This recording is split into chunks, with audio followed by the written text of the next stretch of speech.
అమరవీరుల కుటుంబ సభ్యులకు ఉద్యమకారులకు క్షమాపణలు తెలంగాణ జాగృతి అధ్యక్షురాలు కల్వకుంట్ల కవిత క్షమాపణలు కోరారు. బీఆర్ఎస్ అధికారంలో ఉన్న 10 ఏళ్ల పాటు అమరవీరులు ఉద్యమకారుల కోసం గట్టిగా కొట్లాడలేకపోయానని, అందుకు మనస్ఫూర్తిగా అమరవీరుల కుటుంబ సభ్యులకు ఉద్యమకారులకు క్షమాపణలు చెబుతున్నానన్నారు.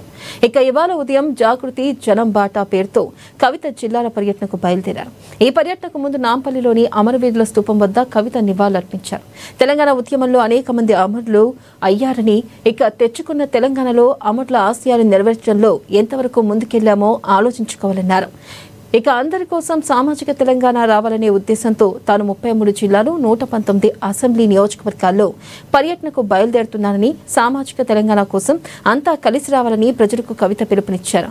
అందరి కోసం తెలంగాణ సాధించుకున్నాం, ప్రతి ఒక్కరికి అన్ని రంగాల్లో సమాన అవకాశాలు రావాలన్నారు. అగ్రవర్ణాల్లో అన్ని కులాలకు రాజకీయ ప్రాతినిధ్యం లేదు, అన్ని వర్గాలు కలిసి ఉంటే తెలంగాణ బాగుంటుందన్నారు.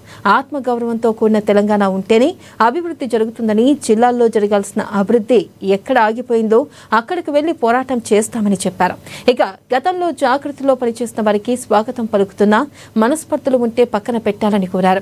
ఇక తెలంగాణ తల్లి చేతిలో బతుకమ్మ తీసివేశారు, తిరిగి తెలంగాణ తల్లి చేతిలో బతుకమ్మ ఉండేదాకా పోరాటం చేద్దామని, ఈ ప్రభుత్వంపై జంగ్ సైరన్ చేద్దామని పిలుపునిచ్చారు. ఇక దీనిపై మరింత సమాచారాన్ని మా ప్రతినిధి భవిత లైవ్ ద్వారా అందిస్తారు. భవిత, చెప్పండి. ఇటు బీఆర్ఎస్ హయాంలో అమరవీరులకు న్యాయం చేయలేకపోయామంటూ కూడా ఇటు కవిత వ్యాఖ్యానించడం జరిగింది, క్షమాపణలు కూడా చెప్పారు ఇటు అమరవీరులకు. అయితే ఈ నేపథ్యంలో చూసుకున్నట్టయితే మరి బీఆర్ఎస్ పార్టీ ఏమైనా కౌంటర్ ఇచ్చే అవకాశం ఉందంటారా, లేకపోతే అప్డేట్స్ ఏంటి?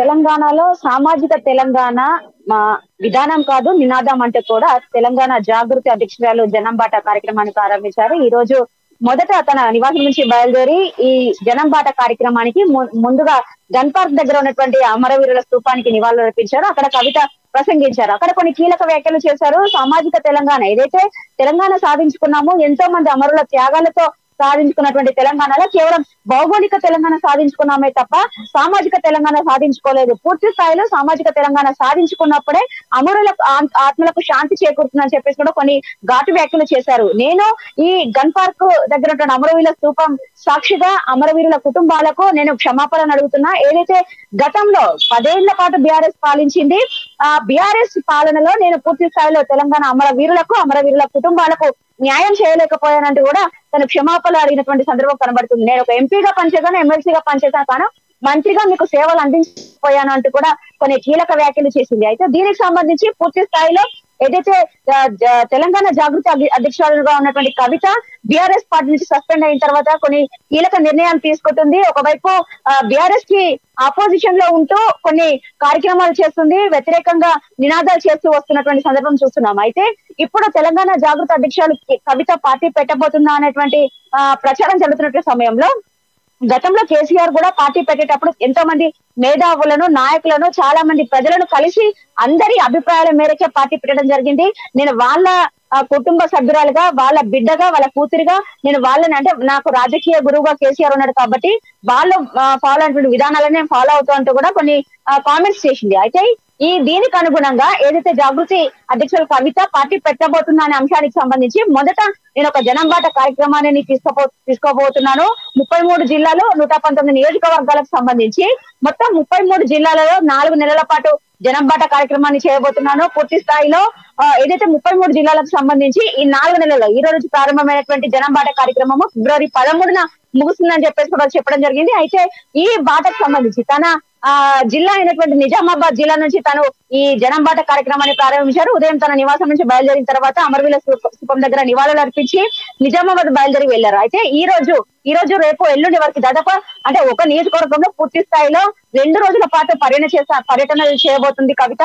దీనికి సంబంధించి మొదట నిజామాబాద్ కు బయలుదేరారు. మొదట బీఆర్ఎస్ జాగృతి నాయకులందరూ కూడా ఇందల్వాయి టోల్ గేట్ దగ్గర కవితకు స్వాగతం పలుకనున్నారు. ఈ రోజు రేపు పూర్తి స్థాయిలో నిజామాబాద్ పర్యటనలు కొనసాగిస్తుంది. ఎక్కడ ఏ గ్రామంలో ఏ నియోజకవర్గం ఏ జిల్లాలకు సంబంధించి కావచ్చు, ఏ మండలాలకు సంబంధించి కావచ్చు, ముఖ్య నాయకులు కావచ్చు, మేధావులు కావచ్చు, యువత, మహిళలు, విద్యార్థులు, నిరుద్యోగులు, ఇలా అనేక రకాల వర్గాల ప్రజలను కవిత కలవబోతున్నారు. ప్రతి ఒక్కరికి సూచనలు కావచ్చు, ప్రతి ఒక్కరి సలహాలు కావచ్చు, ప్రతి ఒక్కరి అభిప్రాయాలన్నింటినీ కూడా కవిత తీసుకోబోతున్నారు. ఎక్కడ వాళ్ళ నియోజకవర్గంలో కావచ్చు, వాళ్ళ జిల్లాలో కావచ్చు, వాళ్ళ గ్రామంలో కావచ్చు, ఎక్కడ అభివృద్ధి కుంటుపడింది, ఎక్కడ వాళ్ళు ఇబ్బందులు పడుతున్నారు, ఏ అంశాల్లో వాళ్ళు సమస్యలు తలెత్తాయి అనే అంశాలన్నిటి పైన కూడా వాళ్ళు ఫీడ్బ్యాక్ తీసుకునే అవకాశం ఉన్న నేపథ్యం అయితే కనబడుతుంది. అయితే ఈ రోజు ప్రారంభమైనటువంటి జనంబాట కార్యక్రమం మొదట నిజామాబాద్ జిల్లాలో 2 రోజులు పర్యటన చేయబోతుంది. తర్వాత పూర్తి స్థాయిలో ఏ జిల్లాలు ఎప్పుడు అనేది మాత్రం ఇంకా స్పష్టత రాలేని అంశం అయితే ఉంది. అయితే ఇంకా పూర్తి స్థాయిలో స్పష్టత ఇవ్వాల్సిన అవకాశం అయితే ఉంది. అయితే వారంలో 4 రోజుల పాటు ఈ జనంబాట కార్యక్రమంలో వాళ్ళు పర్యటిస్తారు, మిగతా 2 రోజులు రెస్ట్ తీసుకుంటారు. అంటే పూర్తి స్థాయిలో వారం రోజులు జనంబాట కార్యక్రమంలో పాల్గొని 2 రోజులు రెస్ట్ తీసుకుంటారు. మళ్ళీ ఒక నియోజకవర్గం ఇక్కడ చూసుకున్నట్టయితే కవిత కొన్ని వ్యాఖ్యలు చేశారు. తెలంగాణ తల్లి విగ్రహం మీద కూడా కొన్ని వ్యాఖ్యలు చేయడం జరిగింది. బతుకమ్మను తీసేశారు, ఖచ్చితంగా బతుకమ్మ మళ్ళీ తిరిగి వచ్చే వరకు తెలంగాణ తల్లి విగ్రహానికి మేము పోరాడతామంటూ కూడా ఆమె వ్యాఖ్యలు చేయడం జరిగింది. ఈ నేపథ్యంలో మరి దీనిపై కాంగ్రెస్ పార్టీ స్పందించే అవకాశం ఉందంటారా? ఖచ్చితంగా, ఎందుకంటే ఏదైతే తెలంగాణ సాధించుకున్న తర్వాత తెలంగాణలో ప్రతి ఒక్కరికి గుర్తుకొచ్చేది బోనాలు బతుకమ్మ. దీనికి సంబంధించి తెలంగాణ తల్లి విగ్రహంలో కుడి చేతిలో తెలంగాణ బతుకమ్మ గత బీఆర్ఎస్ ప్రభుత్వం పెట్టింది. అయితే కాంగ్రెస్ ప్రభుత్వం వచ్చిన తర్వాత అసలు ఎక్కడ కూడా తెలంగాణ తల్లి అంటే అంగుళ ఆర్భాటాలకు పోదు. ఒక తెలంగాణ తల్లి అంటే సామాన్య తల్లిగా, సామాన్య మహిళలుగా కనిపించాలి తప్ప ఎక్కడ కూడా వంకీలు వడ్డనాలు పెట్టుకొని తెలంగాణ తల్లి ఉండకూడదు అని చెప్పేసి కూడా కాంగ్రెస్ ప్రభుత్వం భావించింది. ఈ నేపథ్యంలోనే గత బీఆర్ఎస్ ప్రభుత్వం చేసినటువంటి తెలంగాణ తల్లి రూపురేఖలు మారుస్తూ మరొక తెలంగాణ తల్లిని వీళ్ళు ప్రతిష్టాపించారు. అయితే దీంట్లో కంకి కొడవలితో పాటు కొన్ని అంశాలను వీళ్ళు లేవనెత్తుతూ ఒక తెలంగాణ తల్లి విగ్రహ రూపాన్ని రూపొందించారు. అయితే దీనికి సంబంధించి అసలు తెలంగాణ అంటేనే ఆడబిడ్డల్లో ప్రతి ఒక్కరికి గుర్తుకొచ్చేది బోనాలు బతుకమ్మ కావచ్చు.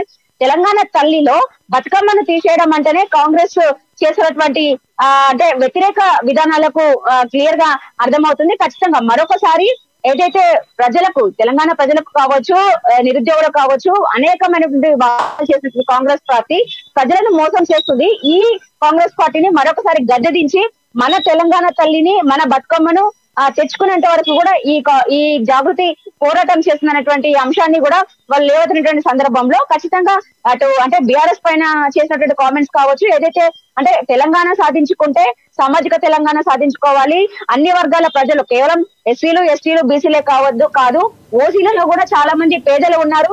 ఈ పేదలందరికీ కూడా అనేక రకాలుగా అంటే విద్యా, ఉద్యోగ, రాజకీయాలతో పాటు అన్ని అంశాల్లో అందరికీ సమానమైన అవకాశాలు సాధించుకున్నప్పుడే నిజమైన సామాజిక తెలంగాణ సాధించుకున్నామని చెప్పేసి కవిత చేసినటువంటి ఆరోపణల పైన కూడా ఖచ్చితంగా బీఆర్ఎస్ పార్టీ స్పందిస్తుందో లేదో చూడాలి. ఎందుకంటే గత కొన్ని రోజులుగా చాలా అంశాల పైన కూడా బీఆర్ఎస్ పార్టీ పైన కవిత కామెంట్స్ చేస్తూ వస్తుంది. కానీ కవిత చేసినటువంటి కామెంట్స్ పైన ఎక్కడ కూడా బీఆర్ఎస్ పార్టీ స్పందించడం లేదు. కానీ కాంగ్రెస్ పార్టీ పైన కూడా కామెంట్స్ చేశారంటే ఖచ్చితంగా కాంగ్రెస్ పార్టీ అయితే స్పందిస్తూ వస్తుంది. అయితే ఈ రోజు చేసినటువంటి కామెంట్స్ పైన కాంగ్రెస్ పార్టీ ఎలా స్పందిస్తుందో చూడాల్సినటువంటి అంశం అయితే కనబడుతుంది. అయితే మొత్తంగా ఏదైతే అమరవీరులు దాదాపు 1200 కుటుంబాలు అమరులయ్యారు, ఆ అమరులకు సంబంధించి అమరవీరులు అయినటువంటి వాళ్ళకు పూర్తి స్థాయిలో న్యాయం జరగలేదు. అప్పట్లో ప్రతి అమరవీరుల కుటుంబానికి ఒక 10 లక్షలతో పాటు ఒక ఉద్యోగం ఇస్తామని చెప్పాను. కానీ కేవలం 580 మందికి మాత్రమే అమరుల కుటుంబాలకు న్యాయం జరిగింది.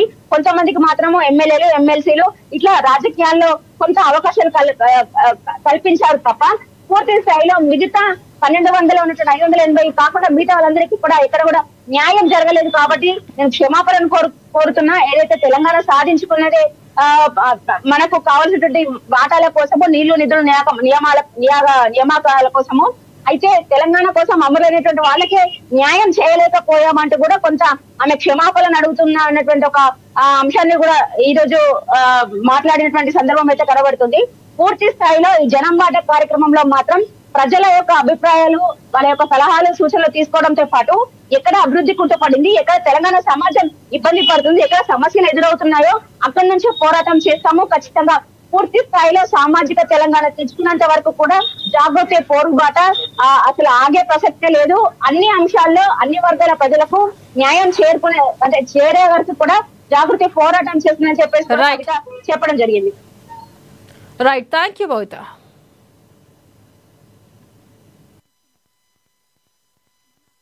అవకాశాలు రావాలనే సామాజిక తెలంగాణ రావాలంటున్నాం, అందరం బాగుండాలనే సామాజిక తెలంగాణ రావాలంటున్నాం.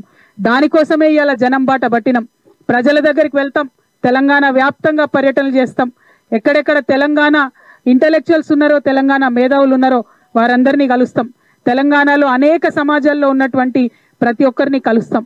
ఆ జిల్లాలో జరగాల్సినటువంటి అభివృద్ధి ఎక్కడెక్కడ ఆగిపోయిందో తెలుసుకుంటాం. దానికోసం పోరాటం చేస్తాం. ఇది చేసేటటువంటి క్రమంలో తెలంగాణ జాగృతిలో ఇదివరకు ప్రయాణం చేసి మాతో కలిసి ప్రయాణం చేసినటువంటి మిత్రులందరికీ కూడా స్వాగతం పలుకుతా ఉన్నా. రండి, అందరం కలిసి పనిచేద్దాం. చిన్న చిన్న విషయాలు మనస్పర్ధలు పక్కన పెట్టుకోండి. ఇవాళ ఉన్నటువంటి ప్రభుత్వం తెలంగాణను ఆగం పట్టిస్తున్నది. తెలంగాణ సోయి లేకుండా పరిపాలన చేస్తున్నది. తెలంగాణ తల్లి మన గుండెల్లో ఉన్నది. ఆ తల్లి చేతుల్లోంచి బతుకమ్మ తీసేస్తే తెలంగాణ వాదుల గుండెలన్నీ కూడా తల్లడిల్లినాయి. ఆ తల్లి చేతిలో బతుకమ్మ వచ్చేంత వరకు కూడా పోరాటం చేయాల్సినటువంటి అవసరం మనందరికీ ఉన్నది. మన తెలంగాణ పండుగల్ని గౌరవించుకునేదాకా పోరాటం చేయాల్సినటువంటి అవసరం ఉన్నది.